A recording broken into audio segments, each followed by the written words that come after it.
This is episode 274 of the Membership Guys podcast. Today we're talking all about pricing, and I'm going to be busting out some advanced tips, tricks, and tactics that you can try with your membership site price. Just one of these little tips might actually make a huge difference in your business, so you're going to want to stay tuned for this episode. Here we go. You're listening to the Membership Guys podcast, bringing you proven, practical tips and advice from the leading experts on growing a successful membership business each and every week. And now, here's your host, Mike Morrison. Hello. Welcome to episode 274 of the Membership Guys podcast. I'm looking forward to talking about membership pricing today and sharing a few little tips and tricks that might help you with your pricing strategy. So this is going to be a little bit of a grab bag. It's just going to be a whole bunch of different observations and tactics and stuff like that hopefully will help you out. Before we get into that though, if you are a long-time listener to the Membership Guys podcast, what I would love it if you could do is to pull out your phone or pull out whatever it is you're listening to this podcast on, hit pause, and then hit the 5-star review button and leave a few kind words about the show. I really appreciate each and every review I get, and thank you so much to those of you who have left us one of our many reviews so far. Not only does it help me to know that you're enjoying the show, but it also helps us to reach other people, and the more people we can reach, the more people we can help, and the more people we help, the more success in the membership world we can deliver. So, with that begging out of the way, let's get into talking about membership pricing. I'm going to start by talking about typical pricing, so kind of benchmarks for pricing, because pricing is one of these topics that just doesn't really make much sense. So whenever anyone's asking how much should I charge for my membership site, it's quite often one of those, well, how long's a piece of string, charge what you want, look at what else is on the market, use some gut feeling.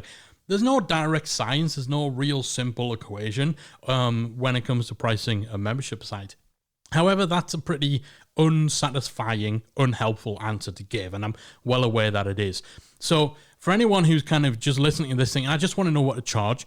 First thing I'm going to start out with is just talking very briefly about that. So the big differentiating factor that you'll often see with online memberships is whether it's B2C, so whether you're selling direct to consumer, or whether it's B2B.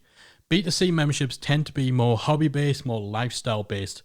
And also, your audience will tend to perceive the price very differently to someone who is a business customer, who is paying for your membership in order to help their business. For B2B memberships, they see it as an investment. B2C, they see it as a cost. So that's the main thing you need to take into consideration with your membership pricing. Whether you're first setting your membership pricing or whether you're thinking about price increases or additional membership tiers, you always need to take the typical profile of a B2C audience versus a B2B audience into consideration. Broadly speaking, B2C memberships tend to be cheaper. They're typically priced around $10 to $35 on average, whereas B2B, you're usually going to be more around the $30 to about $65, $70. This isn't including higher level kind of mastermind groups or coaching groups, which are usually in the hundreds, because those aren't really online memberships per se. But the typical type of online membership, those are the sort of ballpark areas you'll fall into when it comes to pricing. There's one differentiating factor though when it comes to B2C.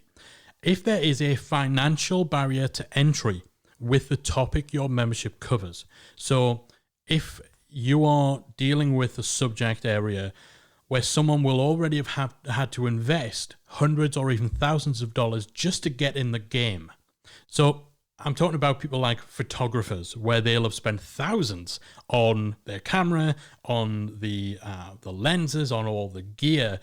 There's a financial barrier to entry. So you know that these are people who recognize the value of investing in their hobby. Same for music memberships. Again, if someone's buying a guitar, if they're buying a set of drums, they're buying a keyboard, they have had that financial barrier to entry to overcome. And not only does that tell you a little bit about their ability to spend money, so, this is a market that has the ability to invest. But again, as we said with photography, it's showing an understanding and a willingness to spend money on the pursuit of their hobby or their craft or mastery of a particular area. So with that financial barrier to entry, that's where you would tend to see B2C memberships being a little bit higher priced. And there's definitely more scope to price at the higher end than with other types of topics. So just want to get the almost, not the basics out the way, but the most popular questions around pricing out the way first. Now let's get into some specific tips and tactics. First thing I want to talk about are the numbers within your price. Right, because this comes up a lot. We've got a lot of people asking, should my price end with a 9? Should it end with a 7? Should it be $30 or should it be $20? What difference does that make? So I really wanted to just get in on the actual specific numbers that you use and address what matters and what doesn't. First and foremost, generally, it's the leading number, the first number in your price that matters. The trailing number, so the last number, usually doesn't, which is funny because that's the one that people tend to fixate on. The leading number, the first number, that's the number that people look at. That's the number that subconsciously will sway things. So subconsciously, people will consider the difference between $29 and $30 to be more significant than the difference between $31 and $32. It's just how our lizard brains operate. We see that shift, that difference between the first number, and we assign more weight, even if the actual amounts are the same. So you can use that knowledge when deciding what your price should be. Again, if you're starting a new membership or if you're thinking of an increase or anything like that, or you're running a promo, you're running a discount, knowing that if you're charging $32 a month, you could probably charge $39 a month, and it'll make no real difference to the buyer's perception of your price because that leading number is the same with either. And similarly, if you're increasing your price or giving a discount, if you can shift that leading digit, then that discount, that offer, or that price raise, it's going to be more compelling. Discounting $34 to $29 will appeal more than discounting $39 to $35. That leading number matters. Again, doesn't always make sense. Doesn't make sense at all. It's just perception. Subconsciously, if that first number shifts, it looks more substantial. Because as we said, the leading number matters, but the trailing one usually doesn't, which is so funny because people get so obsessed with what the last digit in their price should be. If you've done any sort of research online into pricing, if you've been around online marketing at all these nonsense pricing hacks that you see people talking about, it's always the last number. 7 is better than 9. 6 is better than 4. It's nonsense and it's outdated. The whole end your price in a 7, man, that is something that I first remember seeing. That was a pricing secret I first remember seeing back in 2001, right? When people were talking about the pricing strategy for selling junk on eBay. 7 is better than 9. More people will buy if you end your price in a 7 than with a 9. It's nonsense. But it keeps coming back around every few years, and it seems to be doing the rounds again as this new amazing pricing hack that will revolutionize your business. But the truth is, unless you are doing major volume, we are talking about millions of transactions, that last digit is largely irrelevant. There are studies out there saying ending your price in 7 is best. There are studies out there saying ending your price in a 4 is best. There are studies for every blooming number.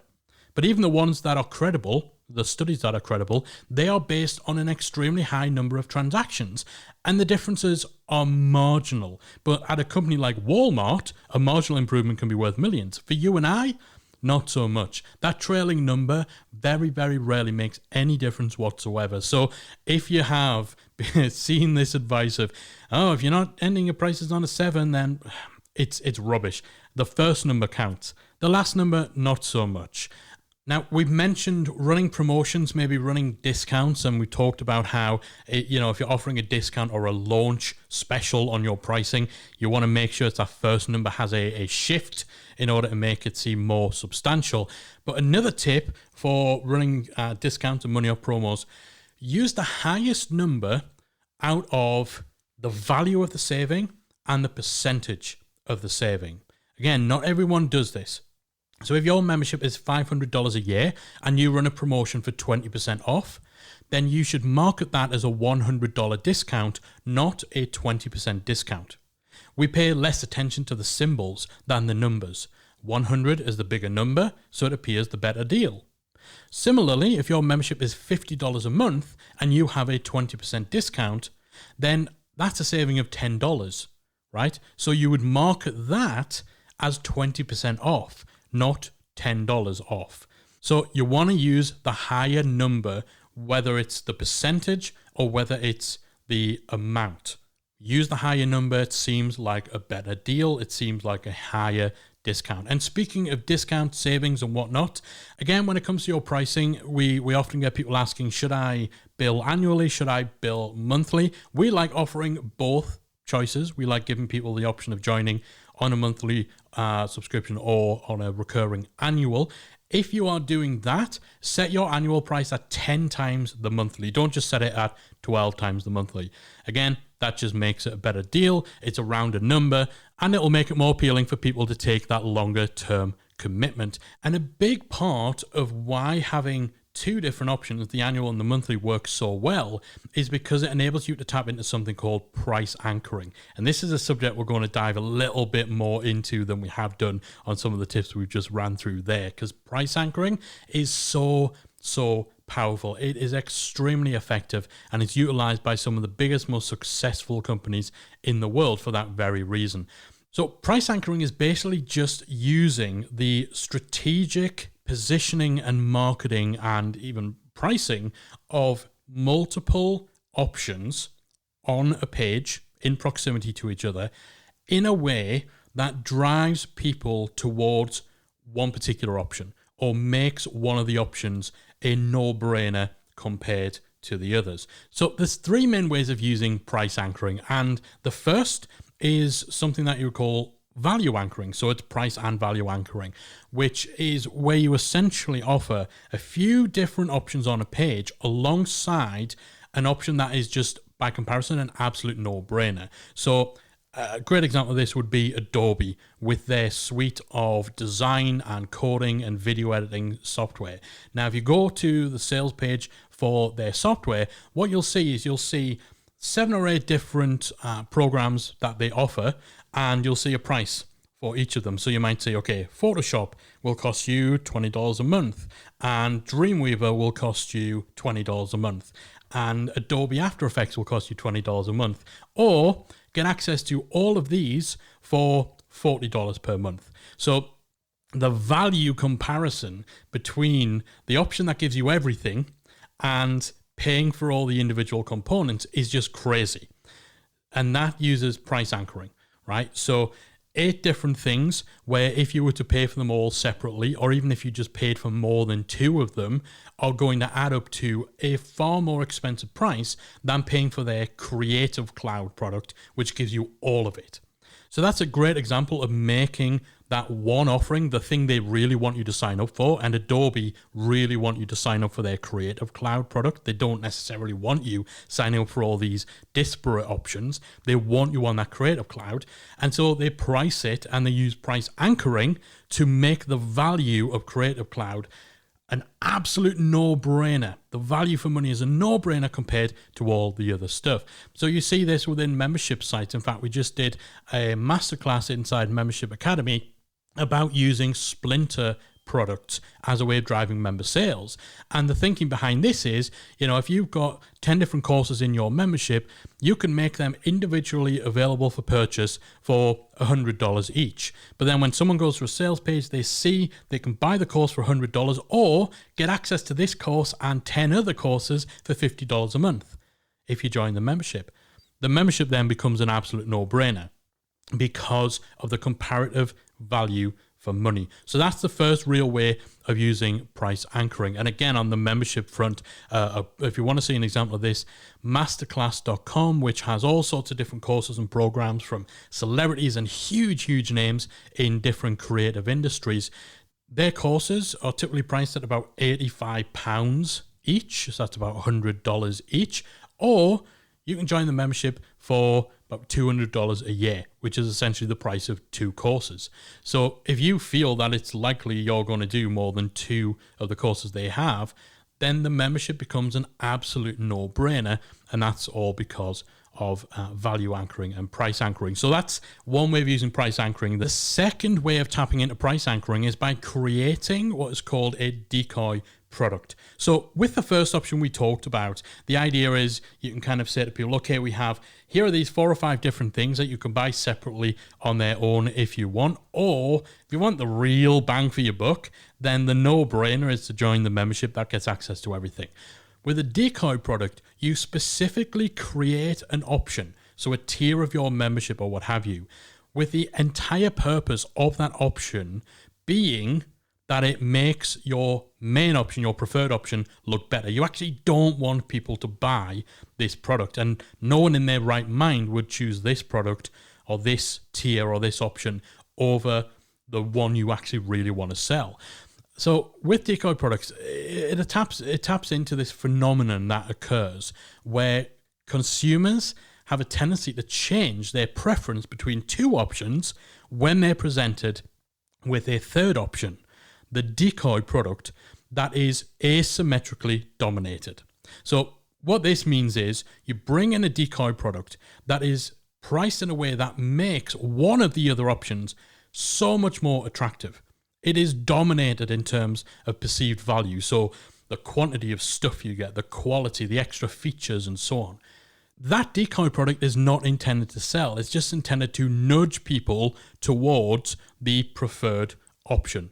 So let me just explain this a bit more. It can be a difficult one to just put into words without giving an example. So perhaps the most famous example of price anchoring for anyone who's studying pricing involves The Economist magazine. So when The Economist magazine first introduced the online version of their magazine subscription, they offered 2 options. You could either buy the web subscription for $59 a year, or you buy the web and print subscription combined for $125.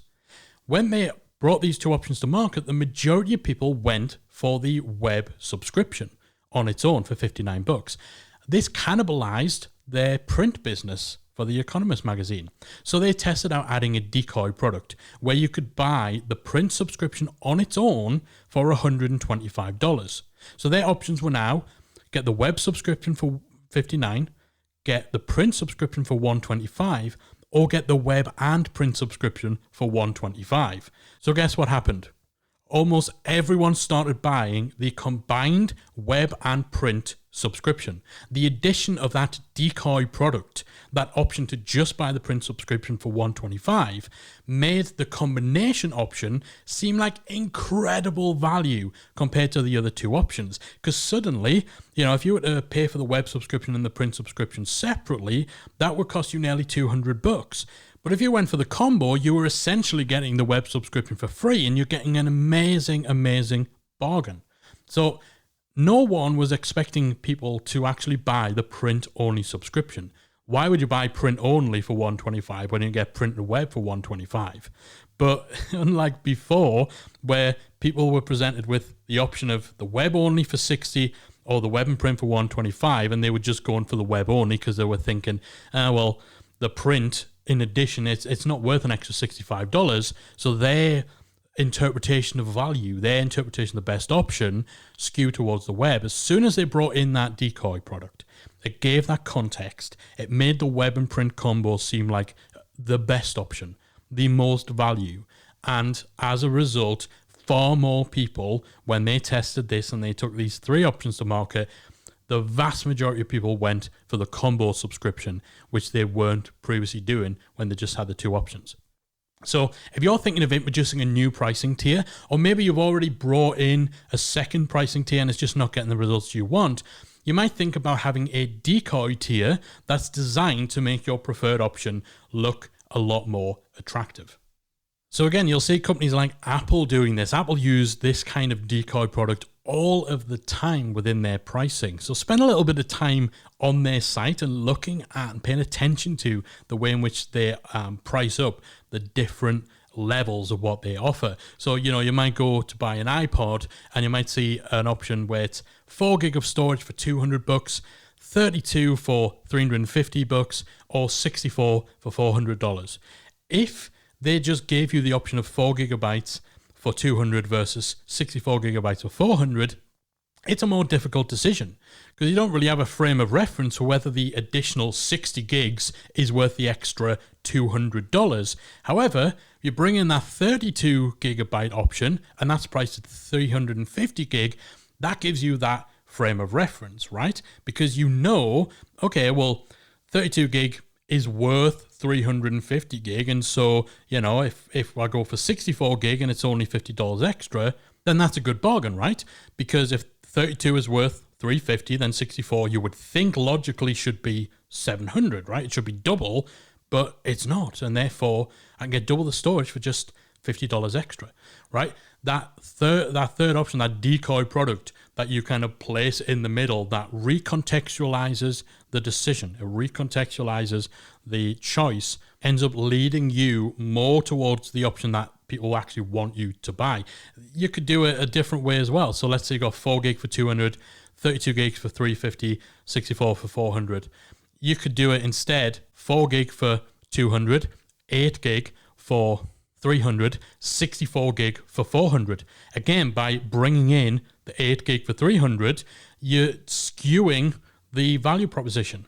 You're making it so it is asymmetrically dominated in terms of the value that you are getting. Because if you see 4 gig for 200 and then 8 gig for 300, your brain senses the pattern and thinks, okay, so it's either going to be 12 gig, so following the extra 4 gig for $100. So it's either going to go 4 gig, 8 gig, 12 gig, and it'll go up by another 100. Or if you go on the double pattern, it'll go 4 gig, 8 gig, 16 gig. So your brain is telling you, okay, with every $100, this price steps up.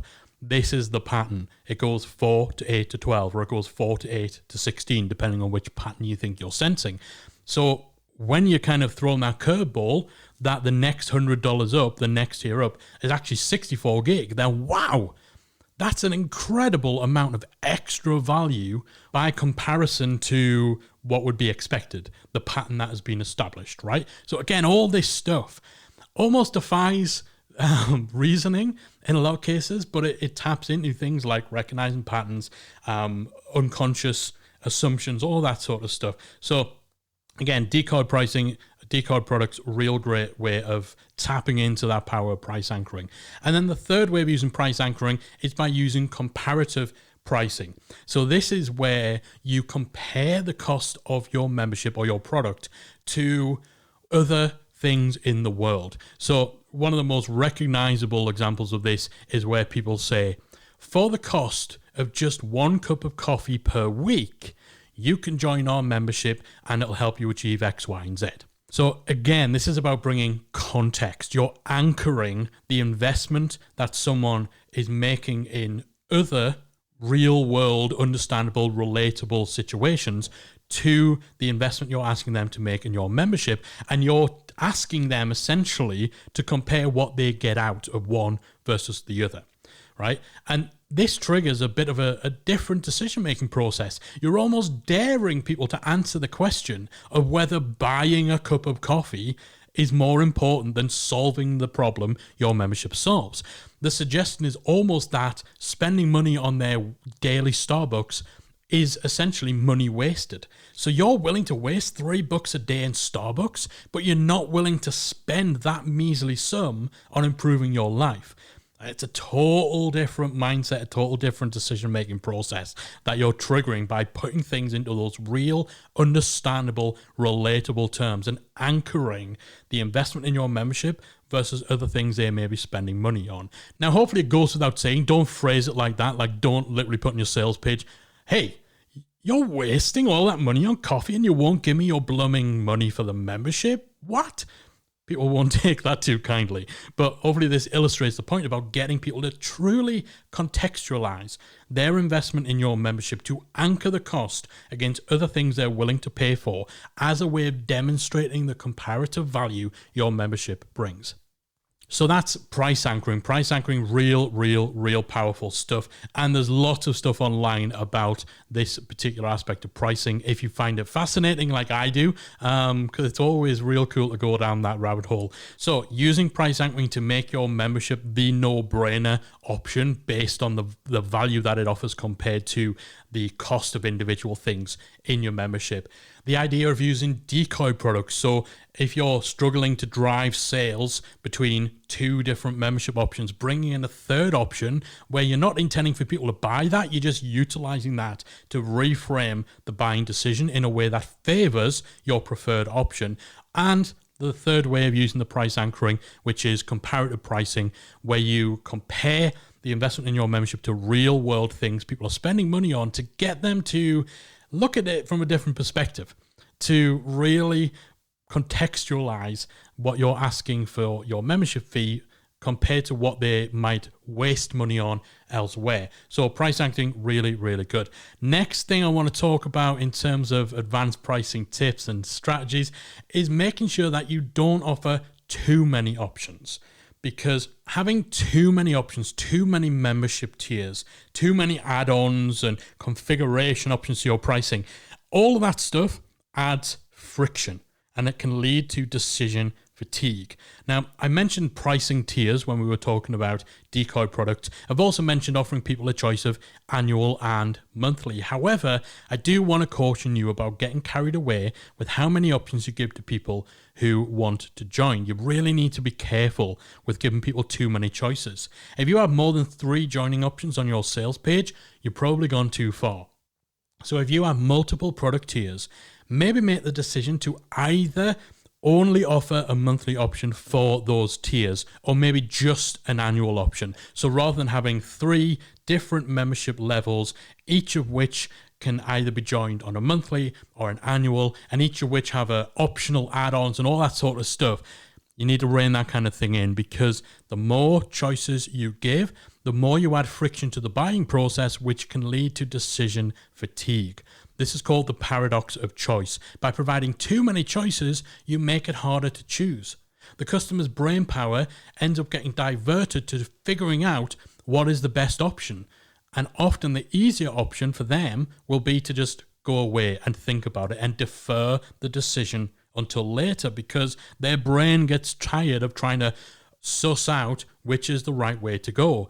And in a lot of cases, those people won't come back, because as they are weighing up the 6 different options you've given them, they'll start to weigh up other options, other products. They'll start to think about whether now is actually really the right time, or maybe they just leave it for a few months or put it on the shelf and they come back to it later, rather than having to go through the arduous process of figuring out which membership tier, which pricing structure is the right one for them. So again, say you do have 2 or 3 membership tiers and you want to offer a monthly, a quarterly, and an annual option, right? Say you have those three billing models and those 3 tiers. That's 9 joining choices you give people. That's a lot. That is a lot of stuff for people to wade through in order to get to the right decision. So if you do want to have that flexibility in those options, then maybe you think about leaving other membership tiers till further down the line. So perhaps you might have an advanced tier or a premium tier of your membership that you could offer to people as an upsell. Maybe as they're going through the checkout process, maybe a month or 2 into their membership or something like that, just to filter down how many choices you're giving people at the beginning of the buying process, so you're not overwhelming them by having too many choices on the pricing front. So again, that's my advice there on things like membership tiers and how many choices are too much. And then the final tip I want to give, it's a bit of an odd one, and this comes to us from our friends Rob and Kennedy from Response Suite. It's a bit of a quirky one. If your business name is different to the name of your membership or the name of your online brand, you might have a situation where the subscription charge for your membership shows up in someone's bank account with a name that they don't recognize. If that happens, that could cause confusion, or worse, they might think it's a dodgy charge, it's a fraudulent charge, and then they could complain to their bank, which will lead to payment disputes, it'll lead to refund requests, it might get you in trouble with your payment provider and all that sort of stuff. So it's a very niche situation, but if you are in that situation, then a tip shared with us by Robin Kennedy from Response Suite, who have this problem themselves, because Response Suite is their software. It's the software they use for setting up kind of quizzes and surveys, but their membership isn't the Response Suite Academy. It's a completely differently named membership. So the billing for their membership shows a company name that some people don't recognize. So this is a real problem for them. How they combat it is they set their membership price to something really strange. Something just different to what anyone else is charging for their subscription, like $23.17. Something that just doesn't blend in with all the other things that people are paying for. How many $39 a month, $15 a month, $20 a month things are people paying for? If you set a really quirky price, then this, first of all, it's something people will notice on your sales page, and it might actually stick in their brain, kind of, that's odd, that's funny, so that then when the charge shows up in their account, they're probably more likely to recognize that it comes from you. Now, again, as we said, this is a real niche problem. Very, very few people are going to have this issue. In fact, in 5 years of both running Membership Academy with a community of thousands and running our free Facebook group, which has tens of thousands, we've never seen this come up until Robin Kennedy mentioned it a few weeks ago. But when they mentioned it, there were a few people who said, oh yeah, I've had this problem too. So I just thought I'd share this and give a little shout out to those guys as well. Again, most payment processors will actually let you control the name that shows up alongside the charges that you make to your members' cards. But if you have multiple products on offer or multiple aspects to your business, then maybe that still doesn't address it, again, which is the case with Robin Kennedy. So in that case, this quirky little pricing tip might be the answer. And that is where we're going to wrap it up. We've covered a lot there. I did say this is almost going to be a bit of a grab bag. Some of the things that we talked about might not apply to you, particularly, if you're not in a situation where you've got splinter products or you've got multiple membership tiers. But as long as you've been able to get even just one little golden nugget from this, then I have done my job this week.